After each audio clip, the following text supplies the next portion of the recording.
Welcome to the Fit Strong Women Over 50 podcast, episode number 85.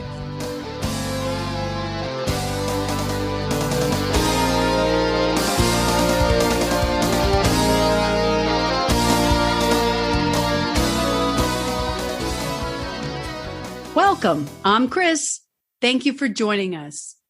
And I'm Jill. Chris and I are your hosts for this podcast and the founders of the Becoming Ellie community. As the legend goes, Ellie was the Norse goddess of aging who beat Thor in a wrestling match. We decided to name our community after her because we were inspired to be more like Ellie. You can find out more about the Becoming Ellie community and this podcast at our website, becomingellie.com. And Ellie is spelled E-L-L-I. Be sure to sign up for our newsletter while you're there. That way you'll know about new episodes and anything else that's new in our world.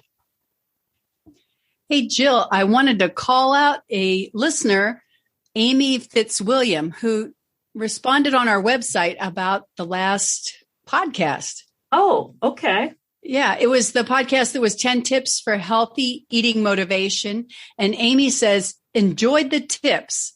I have a hard time getting enough veggies in daily. What helps me is a green smoothie after working out. So I made a smoothie after my bike ride today, just as an aside. She makes hers 1 cup of spinach, 1 orange, half a cucumber, half a banana, or a few berries, and 2 cups of water with a little stevia to sweeten a little. Also, you can add carrots or mix up many other vegetable fruit concoctions, she says. Another tip, I bring an apple to work every day and leave it in my car. On the way home, I eat it and I'm less hungry at dinner. Thanks, Amy. You know, I love that idea. It's sort of like, let's spoil your dinner a little bit. Because I remember saying to the kids when they were little, don't eat anything right now. It'll spoil your dinner. But, right. You know, maybe it's a good idea to do that so you're not starving. I used to, when I had a good commute going home, I was doing that apple thing in the car because it really does help. Otherwise, you walk in the door and you are just starving. Right, exactly. So I liked her smoothie idea too. I usually put a carrot in there, and sometimes I use an apple instead of the banana to sweeten it. But yeah, when I'm doing a fruit smoothie, I prefer a tart Granny Smith apple. I love those because it adds a little tartness too. Yeah. And sometimes I'll throw a little pomegranate juice in there. Oh, that's good. Yeah, because you can buy unsweetened pomegranate juice, and I just throw that in a bit, and it adds a little tartness with it. So yeah, I do like the tartness. Yeah, but that's great advice. Yeah, thanks, Amy. In today's episode, we have a very inspiring person, Gail Lind. She is just amazing. I'm really eager for our listeners to hear this one. Yes, her story makes me realize it's never too late to make changes. I think everyone will enjoy hearing what she has to say. Let's go to the podcast. I was hanging out on Facebook and somebody in a lifting group asked if she was too old to start lifting weights. And Gail Lind replied, I knew that we had to talk to this person, so I tracked down Gail and she agreed to be on our podcast. Here's how Gail describes herself. When I was 65, I weighed close to 200 pounds and had a difficult time getting off the floor. I would go to the gym and get on the treadmill to nowhere. As I had never been athletic, anything other than the treadmill was foreign to me. I noticed some classes being taught by personal trainers, working with weights, kettlebells, battle ropes, classes that were different. I signed up and eventually got a trainer, learned how to eat right, and after that became a trainer to help others become independent. As I told my daughter, my gift to you is that you won't have to take care of me. Welcome, Gail. Thank you so much for joining us today.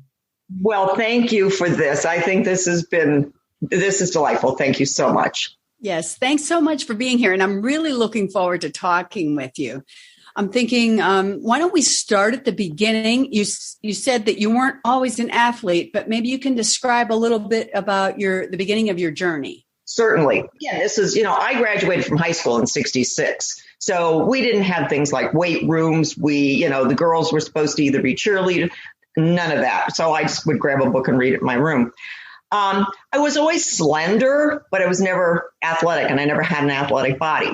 Then through life, and once menopause hit, the waistline came on, the weight came on, you're not as active and as mobile. I mean, just all the stuff that happens. It all adds up, doesn't it? Oh, but it's slow. Yep. Problem. It's so slow. You're not even conscious of it. You're still going to the doctor, and your numbers are still okay, and you're doing fine. And, you're just like, okay, this is, you just kind of keep slowly buying clothes that are just a little bit bigger and a little bit bigger. Yep. You feel like they change the sizes on you. Yes. And at any rate, and I'd go to the gym, I kept a gym membership. I'd go to the gym. And again, I call it the treadmill to nowhere. I mean, I swear, you get on that thing and you're bored, and B, you're not, nothing is happening. And I noticed these classes that were going on, and they weren't what I would call, it's not your Zumba class. And none of those are, nothing against any of them, but these were more athletic classes. These were, again, working with, you'd be a group, and they'd go into little sections, and they'd work with, weights or kettlebells or the battle ropes or what, just this whole 45 minutes, 50-minute type of a class, and be like a minute on, anyway, just rotating around. And I kept watching this. I'm thinking, that looks really interesting. I don't know if I could do it or what I could do. So I checked into it, and yes, it cost extra money. It was, because it was taught by the personal trainers. So it was not your regular typical classes per se. And I went ahead and I said, you know what, I'm going to jump on this bandwagon. I started doing it 3 times a week, 4 times a week. And I kept building up and adding on more and more. Were you able to do everything the first time you started? No. Oh my gosh. Has anybody ever done the one where you're laying on your back on the floor and you've got one of those physio balls under your feet and you're supposed to pull it up towards your bottom? Oh, yeah. That didn't happen. Just sat there. I'm like, okay, I didn't even know what these muscles were called. All I knew is nothing was working. It was, oh yeah, just pull it towards you. I couldn't. It didn't move. I mean, it was just all this stuff, was a lot of the trainers were a lot younger. So, I mean, they're much more physically capable and stuff, but there were a lot of grownups that were taking the class like me, because it was more of in the middle of the day. Anyway, so I started slowly adding on the classes, and my body was slowly changing, but I was still eating the same way. Okay. So one of the trainers happened to be, it was more like in his 40s. It was a little older. And he happened to be a bodybuilder, one doing those shows and that sort of thing. And he looked at me and he says, you do realize, he says, you've pretty much plateaued. You've gone as far as you're going to be able to go. You really need to get in the weight room. Totally alien to me. I had no idea what he was. It was just, I was clueless. What do you mean plateaued? What do you mean I'm not going to be able to, you need to go past this point. Scared the bejesus out of me. I thought about it for a couple of weeks, and I just thought, let's think about it. And this is where I do also want to say, a lot of people say I don't have the money for it. Single, I was working in retail, and I'm living in California. Believe me, I didn't have the money for it. I will tell you that. Best money I ever spent. It was like getting a college degree for me. I mean, it was that life-changing. I mean, in every way, physically, emotionally, psychologically, everything. Absolutely. So the excuse of I don't have the money, believe me, this is your body. You got one body. You can have all the money in the world, and guess what? You ain't taking it with you. I want to live a long, healthy, strong life. Anyway, so I went ahead and signed up for him, and I'm glad he set the appointment for the very next day, because believe me, that night I'm laying in bed going, oh my gosh, what did I do? I was scared to death. I'm just, I was just really out of my comfort zone, totally out of my zone. I went in and we started talking, and we started getting out and working a lot, starting primarily on a lot of the machines and that type of, workout. And after about a month, he looked at me and he said, he was always throwing these things out at me that just made me stop. And he looked at me and he says, okay, he said, I need you to be stronger. And I said, okay. And he says, it's your food. I went, oh. He says, do me a favor. He says, for 3 days, write down what you eat. Don't try to edit it or anything like that. Just write down what you eat. And I did. And he looked at that and he said, nope, I will tell you. He pushed his a little too far. I should have been with either a dietitian or he should have done recommendations, but he actually broke down and gave me a diet. And which now knowing what I know, he should not have done that. But that being said, he really worked with me and basically protein, fiber, really changed it. As a friend said, so did he tweak your diet? I said, oh my God, there was no tweaking. He threw it out. We started all over. But what it did is I started doing more and more research when that happened. And I started really looking at what I was eating, how I was eating, the way I was eating, understanding how critical that protein is to our bodies. So what would a typical diet have been for you before compared to now? Okay, good. Love this. California, Starbucks on every corner, a gym on every corner, or Starbucks on every corner. Anyway, so you go to Starbucks and I think, okay, great. I'm having a black coffee. I'm not putting anything in that coffee. Isn't that wonderful? Low-fat blueberry muffin with it. Blueberry muffin that was doing it. And, low-fat, yeah, right. Yeah, more sugar in it. So we right. The more we've researched, the more we've learned, the more we've understood. Yes. So it was those blueberry muffins that were doing it. Again, the pasta. Over here in the States versus Italy, you have a small amount of pasta with a lot of, the sauce. Here, it's a full plate. A platter. Yeah, a platter, right. I can remember Mom saying, call them filler foods. Well, I'm thinking, you know what? That's exactly what it is. It's filling you. It's filling you with just stuff. So, you'd have this big platter of pasta.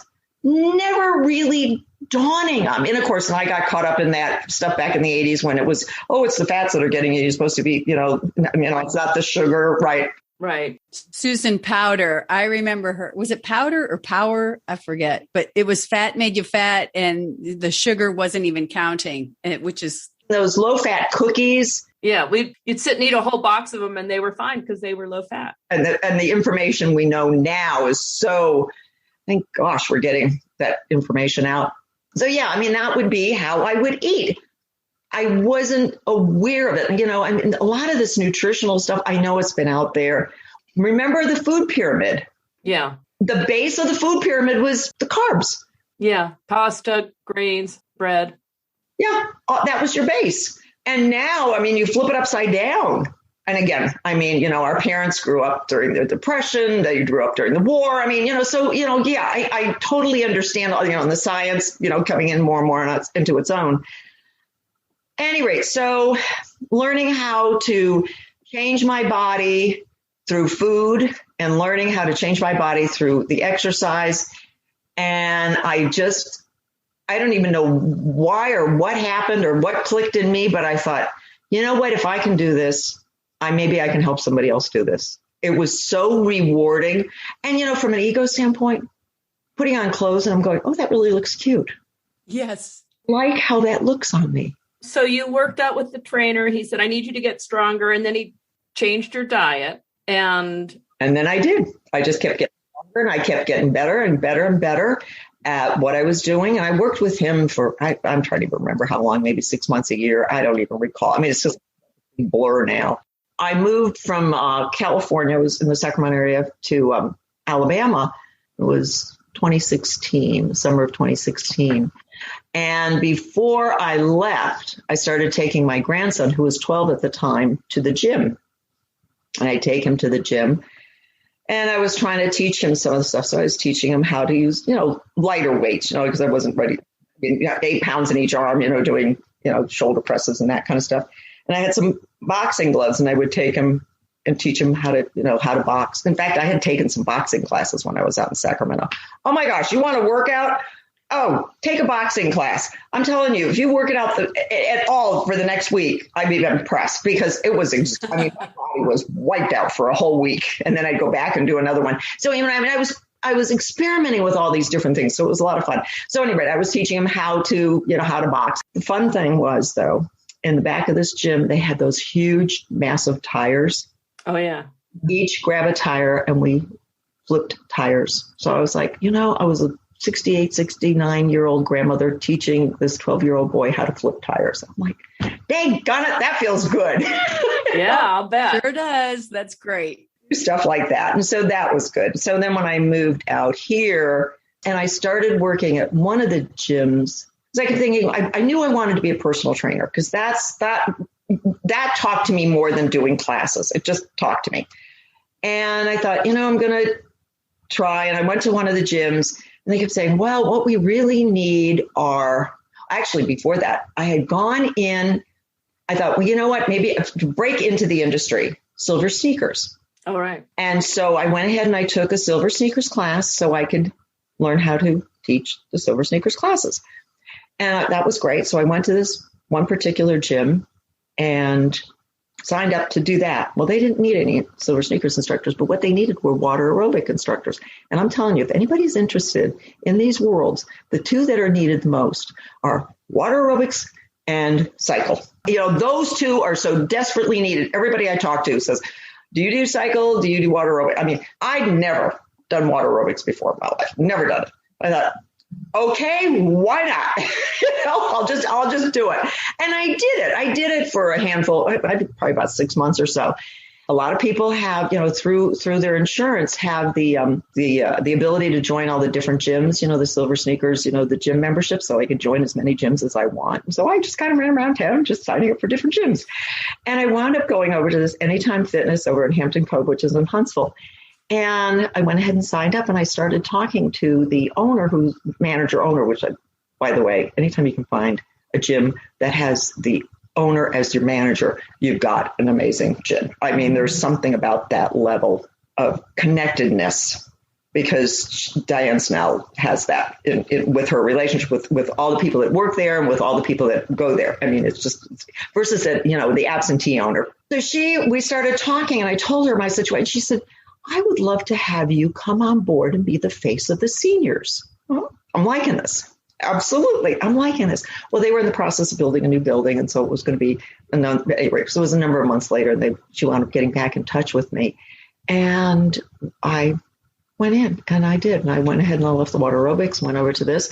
And, I got a few clients through them, but a lot of it is just because I'm out and about a lot. I'm going to say I'm obviously very social. And how many people know somebody who's in their 70s, who's been, who didn't do it, that wasn't an athlete before, and who, wants a trainer, a female trainer, I'm just like this, as a friend called me, you're a unicorn, Gail. Just this unique, situation. And so people have joined my gym, and even though they're in the next town over, they've come over and they've joined this gym to work with me because, again, it's such a unique situation that I'm in. Anyway, so I started, doing the training. Well, it was fun because we had our Anytime Fitness conference up in Louisville. Obviously, it's all pre-COVID. And, going to some of the classes, well, I love going around to the different vendors and just chatting away. Well, Silver Sneakers was there. So I started talking with them and, we're just chatting. And the one gal looked at me and she said, oh my gosh. She said, I want you for a commercial. I was like, sure. Sure, why not? They sent down lock, stock, barrel, 3 days filming at the gym, me. And I mean, this amazing, ultimately wound up being like a 3-minute commercial that it's not on YouTube. It's so frustrating, but it's one that they use, I guess, for corporate. And it was fully done. They literally had to send in the equipment by FedEx. And it was massive. It was quite the undertaking. It was quite the ordeal. So that was a lot of fun. A couple of times the local TV stations came out and did an interview and talking to the clients and talking to different people. Again, the older trainer, the older clients, yada. Newspaper, local magazine. It's just been boom, but boom. COVID hits, of course, like anything else, everything. But I still, even though we went to lockdown, but even after that, after a few months of lockdown, I was back in the gym. A number of my clients stayed with me. We masked and that kind of, they stayed with it. And once everybody got vaccinated, everybody's like, oh my gosh, it's so much easier to work out without a mask. Yeah, it is. Yeah. Isn't that the truth? Oh. I'm sure there's probably other little details, and not that everybody needs to know my whole life detail, but I just find the story kind of fun. It's like people have asked me, well, don't you wish you had started out earlier? Sure, in many ways, it would have been nice, but I will tell you, I wouldn't have my story if I had. Well, Right. And, well, you started out, you don't know where you would be. Yeah, and you two are the same way. I mean, because I've caught up enough on your stuff, and that was the same thing for you. I mean, it was like your story. Everyone gets where they are in life. Yeah, maybe it started out. Yes, there are things I certainly wish I had known when I was younger, but we are of what we eat, what we do, who we know, who we're with. And we are a product of all of that, all of our experience. You did what was the magazine that you did? They did the story on you? Women's World. In fact, that was because, again, Anytime Fitness is so large. I hadn't realized when I signed up. They have like 2,500 gyms worldwide. Over something what did I read? 500 gyms in Japan. I said, gee, can I be a spokeswoman and go over there? I would love it. I mean, they're huge. I had not realized how big. One of the people that was in, marketing and all this stuff. Anyway, they got in touch with me and they said, well, Women's World has this magazine, and it comes out once a week. I forgot about that. Once a week. And would you be interested in doing it? And it was primarily on the weight loss. And I said, sure. But I mean, I'd really like to also promote the personal training or the physical fitness end of it. And sure. So I wound up it was one of our local photographers. It took pictures. And I wound up being on the front cover. This is, again, pre-COVID, so it's a year plus ago. And I wound up being on a 3-page spread. Wow. Yeah. And one of the pages was on exercises. And God love Dennis. He would said, okay, put this pose, hold it. Okay. Sure. Anyway, so yeah, it was Women's World and Silver Sneakers. And I mean, it's just been... It just kind of became like this interesting almost I want to call it a whirlwind in many ways. I mean, it's just been a lot of fun. How much weight did you lose? It was somewhere around 50 to 60 pounds. Okay, so significant. Yes. And in fact, I don't know, we have at our gym, it's called an in-body machine that, you can, do the BMI, you can hop on the scale and stuff like this. Well, this one checks your percentage of body fat, how much muscle you have, visceral fat, which, again, I mean, that is just, the visceral is good. That's going to be your life and death. I mean, right there. I'd hop on that. My body fat percentage is usually in that like 26% range, which being female, being my age, is usually considered pretty ideal. You don't want to get heavier, but you don't want to get it leaner. And this particular machine, it's, anything below 10 on the visceral is good. I'm usually running at about an 8, which again, I'm quite happy with. Again, just, but keeping an eye on the muscle, just because I'm always curious about it. And after COVID, last August, I got on the machine and I had lost a couple of pounds of muscle. I'm like, oh man, again, as we age, we realize how much muscle we lose. Everybody can read the stats. It's just tremendous. In fact, to the point where, kind of on a sidebar, I read an article recently and it was talking about when women get to be, I'm 73, when women get to be around this age, most women cannot lift 10 pounds or more, which is less than a bag of groceries, and a lot of men cannot. It's that dramatic. It is that dramatic. So, so losing muscle is like, really, it's a life and death. It's a safety issue. It's all of that. I mean, it's just make that much, metabolism, all that. I was on it in August and I had dropped some weight and it was almost looking a little gaunt, I thought, but lost muscle and okay, that's fine. So I really started upping my protein. Really can't say I changed my exercise that much. Because somebody asked me recently, do you, how much can you lift? Do you exercise really? And I said, no, I have too much respect for my joints. I mean, I'll do volume. I don't do heavy. Anyway, there's other ways of getting time under tension without having to do heavy weights. But I really upped my protein a lot. And I started taking creatine. I'm still kind of playing with that a little bit and trying to figure that one out. So between August and about 2 weeks ago, so in a 9-month period, I gained almost 6 pounds in muscle. Wow. Muscle. Wow. That's awesome. And muscle. Believe me, that surprised the heck out of me. I kept looking at it going, no, that's wrong. I mean, that's how much weight I had gained was about 6 or 7 pounds. And most of that was muscle. Wow. Because I preach this stuff. I know how hard it is to get muscle. And that's the kind of thing that when you just get on a regular scale, you might think, oh my gosh, I'm gaining weight. That's terrible. But I bet your clothes actually fit better. Oh, yes. I know you can't see them. I love my shoulders. You have beautiful shoulders. I wish people could see you because you are a stunning woman. Thank you very much. It's nice. It's like, oh, I want to show off my shoulders. One time I was running. I was down in South Carolina, and it was a hot morning, and I was running, and I was wearing a tank top, and a beautiful young woman was running the opposite direction. And she said, as she passed me, "You have beautiful shoulders." Oh, isn't that? I was like, oh, yes. That's like the best compliment.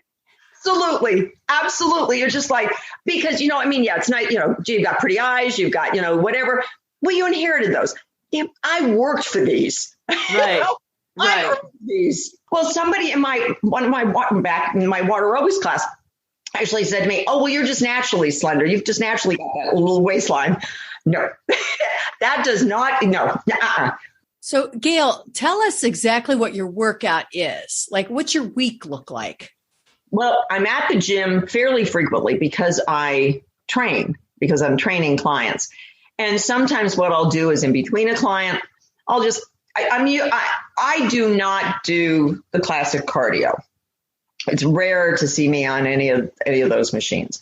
Sometimes I'll take, our little boot camp classes, not little, they're pretty intense boot camp classes or HIIT classes, where you battle ropes and that kind of stuff, kettlebell swings. So you're really getting your heart rate up there. Jacob's ladder, we have one of those. Oh my gosh. If anybody we have one of those at my gym. Those are horrible. Oh my God. Yeah, it takes you 5 minutes to catch your breath afterwards. But they're intense. And the more research is going on.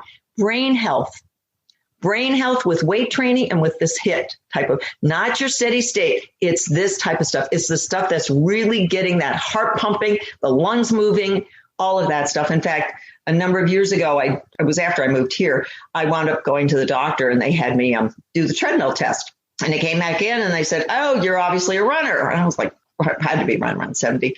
And I said, "Not at all. I don't." She says, "Well, whatever you're doing," she says, "you've got the heart of a 40-year-old. So it's the, you pump iron and not the little Mickey Mouse. I'm talking pumping iron, some serious stuff. So like example, what would that be? It could be, like a lat pull down. I might do, 55 pounds, maybe 70 pounds, probably not much more. Once in a while, I might go a little heavier than that, but I'll do maybe 20 reps, 3 or 4 sets, 5 sets, 6 sets, so I'm doing volume, or I start playing a lot with what I'm doing. You start slowing down the movement. It's called time under tension, TUT. The longer that muscle is under that kind of tension, you do the concentric, the up move, do it for like 4 seconds, and then do a down move for like 6, 7, 8 seconds.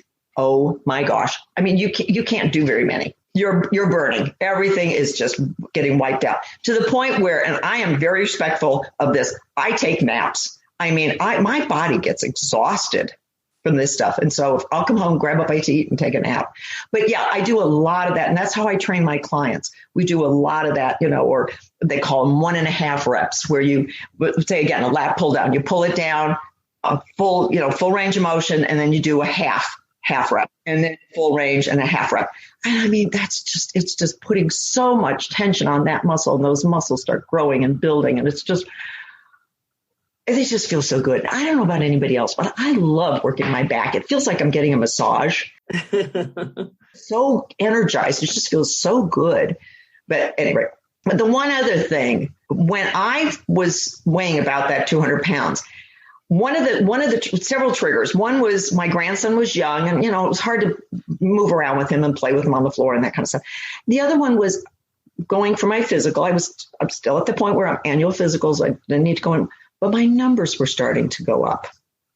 And I was like, I'm not liking this. I don't want to be on medication. Once I started doing the weight, through the diet, the food, and the building the muscle, my numbers I've not been on any medication ever. The only thing my doctor's ever told me, vitamin D. Okay, that's fine. But, which is great. Otherwise, I'm not on any prescriptions at all. Great. That's where, if it's possible, that's where you want to be. Oh, you know what? When you said you didn't know the name of the muscles, that's one of the things when I first started working out, I realized because of our age and how we were taught, as young women at the time, I would go to classes and they would be talking about your glutes or whatever. I had no idea where was this hamstring? I don't know. The amount of knowledge that was sort of assumed that you'd have was right. And it is interesting. One of the gals that I trained, and I've had her for now almost 3 years. She's a doctor. So I'm always talking about her posture muscles, and she's just rattling off. It's it's great. And again, she obviously knows her body, but she stays with me because she doesn't have to think about it. She knows that I'm a trainer. She knows that I research my stuff. I'm always coming up with new and interesting little tweaks, and something to make it a little more challenging for her. She wants to spend her time doing what she does. It's like, you don't want to be your own lawyer, or you don't want to be a doctor. So she's like, okay, Gail. So I meet her on the weekend mornings because that's the only time she has free. And that's fine. That works out beautifully for us. In fact, frequently I'll stick it around at the gym afterwards and get a good workout in myself. The other thing is, so that treadmill to nowhere, that is what so many, particularly women, I think they join the gym and then spend hours on the treadmill. Yep. I guess I understand why, maybe, but yeah, it's easy, but it gets boring. It does. Easy and boring. If you lose weight, you're still going to have the same body shape. You're just a smaller version of the same body shape. What I've got now is I've got this athletic body, and I'm looking at it going, oh, I could compete with Jackie Onassis, with my shape. It's kind of a classic. I kind of a ballerina classic body, and it's like, whoa, I like the way it looks. What I find, again, a lot of people, I think that the treadmill / cardio stuff is very similar to, gee, don't eat fat. Go ahead and eat all the sugar you want. I think that's still, something that's in our society, and that's what I cannot tell you how many women have said, well, I don't want to get big and bulky. I'm like, oh, honey, you have no idea how long I've been trying to get big pecs. It's just not happening. It's just, we're not going to get big and bulky. You're not long enough. You haven't had a history of working out at that level for that many years. You're not taking something, steroids or whatever. It's just not going to happen. You're not going to get big and bulky. Like I said, I put on 6 pounds. I sit there and I look at myself at the gym working out, in the mirror, because you've got mirrors everywhere. And I'm like, I like the muscle definition. I like the way it looks, but it's hardly big and bulky. It's not. So people are afraid. Also, we were not raised around the weight room. No. Never. It was just, now I went back to my high school a number of years ago and I just, oh my gosh, they have a weight room. But I thought, I wonder if I would have used it then. It would probably have had a kind of a taboo or, So one of the things I love seeing is that young women are taught to use weights. I just love going to the gym and watching just really healthy looking, strong young women lifting weight, and they're not timid about it or needing a lot of instruction. They've learned how to do it. And that to me is just fantastic. It is. It's very awe-inspiring. And yet at the same time, I've got an 86-year-old that's had a stroke, that's had back surgery, and I've got her. She's not on the treadmill. Well, I do put her on the bike at the end, so she gets that good stuff in. But she does pull-ups. She does push-ups. Now, not on the floor against a bar, so she's at an angle. But she's doing all this. She's in the weight room. And she, with the big boys, I call it, the weight room. And it just, so she does have, it's a battle. People have asked me, how do you get, you can't convince somebody.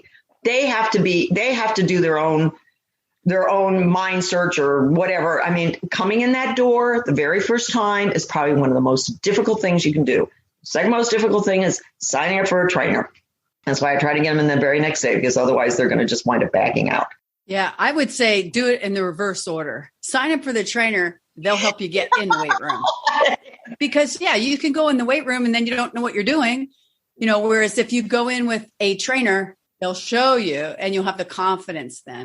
Absolutely, absolutely, to understand. My goal has been, and my clients know this, my goal has been to teach them mind-muscle connection. And I said, once you have that, once you understand that, you can go any place in the world. And one of the ways that I have found mind-muscle connection works, it's really great. In fact, again, the one gal I train as a doctor, and she's working with this also. When I'm on a stable machine or I'm on something stable, have them close their eyes. And that way you've got one less sense that you're working with, and your whole body starts connecting with those muscles. So if you're on a machine doing, say, leg press or whatever, close your eyes and just really pay attention to those muscles and how they're working and what's working. Also, I'm very big on using the hands. You're working your legs, put your hands where you think those muscles are working. Start feeling those muscles. And it just helps bring around that mind-muscle connection. And it's just really been incredible. So these people have learned that mind-muscle connection. They'll sit there and they'll kind of tweak something a little bit and go, oh, I feel this here, or I feel that there. Yep. And also, anytime you're working any kind of body part, change of position, like 1 or 2 inches. And all of a sudden you've got a whole new exercise. Believe me, I have to work on that muscle. Our muscles are 360. I mean, they're all around us. Just change it that little bit. That will make such a big difference. It's phenomenal what difference that makes. But yes, it's that mind-muscle connection. So you do a lot of free weights as well as machines. Is that correct? Yep. And I'll tell you, one of my favorites is the cable. I love the cable machine. So what kind of exercises do you do with that? Oh my gosh. I mean, it's just one of a million because you've got the constant tension. So I do biceps, triceps, all of it. One of the ones that I've been doing lately is, I call it walk the dog, and just kind of like what I came up with. What I do is I'll set it and again, you can set it whatever level you want. So sometimes I'll just set it at kind of at the mid level, kind of waist level, and set it at a pretty heavy weight. And so for me, I was doing like 60, 70, 80 pounds, and then put on a handle, walk backwards with it as far as you can go, and then walk forwards with it. And let me tell you, that's 60, 70 pounds. It wants to make you splat up against that machine. So, when you think about it, how many times you've been out walking a dog and all of a sudden that dog sees a squirrel and they don't give you any warning. They're just like, boom, they're gone. And I mean, people have gone down and everything. Well, you're having to control that 60, 70 pounds getting back to that machine. That's why I call it walking the dog. Good preparation for a squirrel with the dog after the squirrel. Yeah. A lot of people fall that way. Oh, absolutely. Absolutely. And then take it a little lighter and do that sideways. I mean, because again, we're not always walking forwards. Walking backwards, learning to walk backwards is an incredibly good thing to learn. But also doing it sideways, doing these moves sideways. So the cable is just wonderful for all of this stuff. I mean, it's just countless. The neat thing about the internet, it's a love-hate relationship with the computer, but I love there's so much information out there, just kind of digging around. And what's nice now is I've got enough of a base of information that I can look at something and go, yeah, that makes sense. I like that. I'm going to try that. I can tweak it and play with it. And I can get this client to do that. And I can get that client to do that and stuff like that. And then, believe me, I practice it beforehand, which is, again, that's a lot of where my workout comes from. Because I'm in there, I'm playing with something and I'm like, oh yeah, so-and-so would, Judy would do well with that. Kathy, this would be good for her, that kind of thing. And it's been good. So I know it's doable and I know, where their bodies are and I know what they can do. So, yeah. What advice would you give someone who is in the situation that you were in when you first started? They're overweight somewhat. They're not physically strong. They just have this vague sense that they need to do something. What advice do you give them? Go to a gym and hire a trainer. I mean, honestly, it's as simple as that. It's as complex as that. As one of my other doctors said to me one time, she was, dermatologist, and she was looking at me and she's like, oh yeah, I can tell you work out. And I said, yeah, I do. She said, well, that's always interesting. She said, I can have somebody mow my lawn. I can have somebody cook my dinner. I can have somebody, do my laundry, but nobody else can work my body. True. And another friend, I would comment about, gee, it's always a shame I can't get more people into the gym. If it was easy, everybody'd be doing it. True. What about eating? So if you're training someone, asks you for advice about eating, what do you say? What I've been telling everybody, and again, all my clients now know that I've gained almost 6 pounds of muscle, and I'm like so blown away by that. I cannot. I felt like all of a sudden I went from being an actor to a movie star. It was like, whoa, that just doesn't happen. What I've been telling them is I'm feeding my muscles. I will tell you, I don't count macros. I don't count. I don't count calories at all. I don't count macros. But I'm conscious of protein. I'm conscious of how much protein I do get in. And, some of the latest stuff is saying probably about a gram of protein per pound you weigh. And I weigh somewhere around 150 pounds. So trying to get about 150, that's a lot of protein. Yeah, it is a lot of protein. Yeah. But you start eating a lot of protein, and I tell you what, protein is filling. It's very filling. And you must drink a lot of water too. I do drink, well, not as much as I should. It's probably the one of my down. I'm trying to pump that up again. I hate having to get out of the bed 2 or 3 times at night. Yeah, don't we all, right? What price do you pay? I try for each meal no less than 30 grams of protein, and so I'm pretty darn conscious of that. And a snack always has protein. Always has protein. And, and I do supplement, I do protein bars, I do, the powder, and all that stuff. Fiber.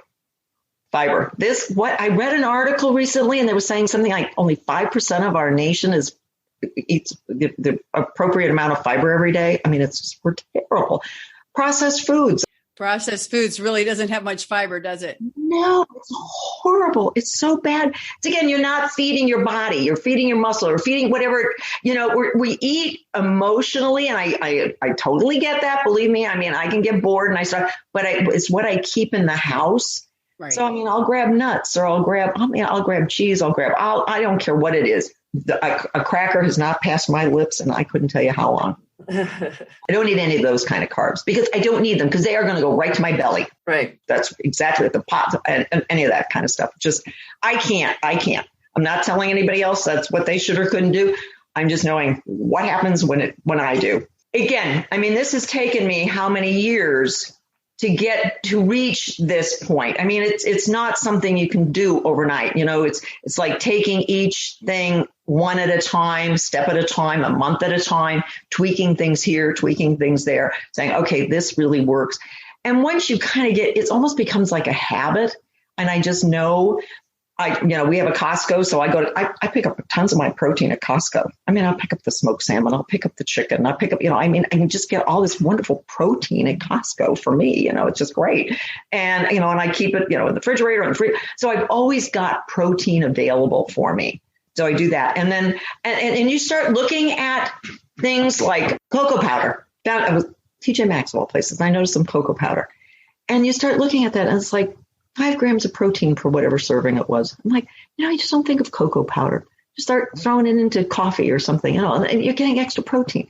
Cocoa powder has protein in it. So once you start becoming conscious of things, you start looking at things, and you're just like, oh. So I look at protein and I look at fiber. Okay. It's rare that I look at calories. I'm kind of conscious of them, but that's not my biggie. But I'm looking at the protein and the fiber.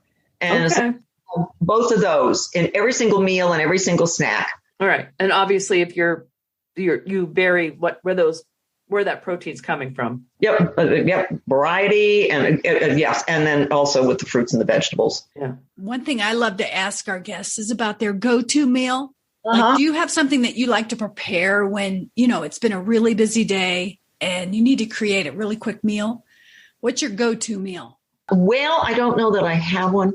Usually have stuff around for salads. Get some good greens into you, because that's always, again, very good, and a lot of fiber and all this good stuff. And then throw whatever I have on it. If there's some chicken, and I have no problem with dairy at all. So, cottage cheese, yogurt, whatever. And I'll just throw stuff like that. My breakfast is always oatmeal, steel cut oats, berries. I throw it all in. And that's where it gets, I'll throw cocoa powder in there. I'll throw the chia seeds, high in fiber. Hemp hearts. All that stuff, flax seeds.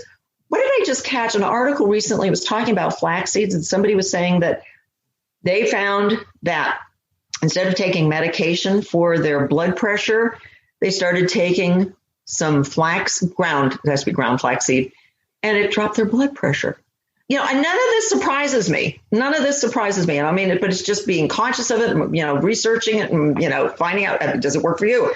Give it a shot. To me, something like flaxseed isn't going to, hurt you. I mean, if you avoid taking medication for it, great. Get your numbers back down. I mean, again, I'm a huge believer in that muscles. Muscles make I'm convinced, I have no research on this or any proof of it. I'm convinced that a reason that people have so many problems as they're aging is because they're lacking muscle. The muscle does so much more than we're aware of. And it kind of controls the glucose, and it controls an awful lot of stuff. And I'm just convinced, as you're losing this muscle, then all of a sudden all these health issues come in. It's metabolic issues. Yeah, not to mention the balance, the flexibility, the strength. There's absolutely, because the first muscle we lose as we age is the quick muscle. The ability to quick step, you stumble over that dog toy, to be able to save yourself from going down, that quick step. We lose those power moves. That's the first muscle we lose. The secondary muscle we lose is the strength muscle. In fact, a couple of years ago, I had a chair upstairs, a wooden chair. And when I'm carrying stuff down, I hold the handrail. So I'm sitting here and I'm holding this chair in my one arm and I'm walking with the other. And I'm thinking to myself, how many 70-year-olds can walk down stairs holding a wooden chair in one arm and walking down the stairs? I'm like, yeah, I'm strong. This is a good, healthy, strong. So yes, absolutely. To be safe. Also, the padding of the muscle. If you go down, fat isn't going to protect you. That muscle is so dense. That's what's going to keep things from breaking as well. Also, the more muscle we have, we know it pulls the bones and it works the bones. I'd be curious to see, because I'm osteopenia in a couple of places now. It's not changed for a number of years. And I typically would say, you're not going to reverse it. But I'm really curious to see if my gaining this extra muscle, obviously it's going to stabilize, but is it, could it reverse? I have no idea, but it's just, but that's that, the more muscle you have, the more it's pulling those bones. It's keeping those bones moving and keeping them activated. How do you define the word fit? What does that mean to you? Being able to do what I want to do and not my body dictating it. That's exactly how I would. Great answer. Yeah, that's great. Well, I know that our listeners are going to be curious and will want to check you out. Where can they find you online? I'm on Facebook. I don't have any kind of a website or anything like that. Okay. Yep. Anybody can always look up Anytime Fitness, Hampton Cove.